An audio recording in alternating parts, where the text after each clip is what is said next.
শুক্রবার এক এক্সপোস্টে বাংলাদেশের অন্তর্বর্তী সরকারের প্রধান উপদেষ্টা ডক্টর মোহাম্মদ ইউনুসের ফোন পাওয়ার কথা জানান ভারতের প্রধানমন্ত্রী নরেন্দ্র মোদী। ফোন আলাপে ডক্টর মোহাম্মদ ইউনুস বাংলাদেশি হিন্দুদের সুরক্ষা ও নিরাপত্তার বিষয়ে নয়াদিল্লিকে আশ্বস্ত করেছেন বলে জানান মোদী। একটি গণতান্ত্রিক, স্থিতিশীল, শান্তিপূর্ণ ও প্রগতিশীল বাংলাদেশের জন্য ভারতের সহায়তা অব্যাহত রাখার প্রতিশ্রুতি পুনর্ব্যক্ত করেন।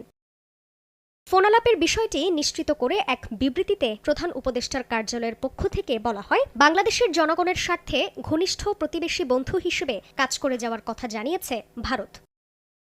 ডক্টর ইউনুস আশ্বস্ত করেছেন, বাংলাদেশি হিন্দু জনগোষ্ঠী এবং অন্যান্য সংখ্যালঘু সম্প্রদায়ের সুরক্ষা ও নিরাপত্তা নিশ্চিতে অগ্রাধিকার দেবে অন্তর্বর্তী সরকার। সংখ্যালঘুদের হামলা ও নির্যাতনের বিষয়ে অতিরঞ্জিতভাবে খবর প্রকাশ করা হয়েছে উল্লেখ করে ভারতীয় সাংবাদিকদের এ বিষয়ে তৃণমূল থেকে সংবাদ সংগ্রহে মোদির কাছে আমন্ত্রণ জানান।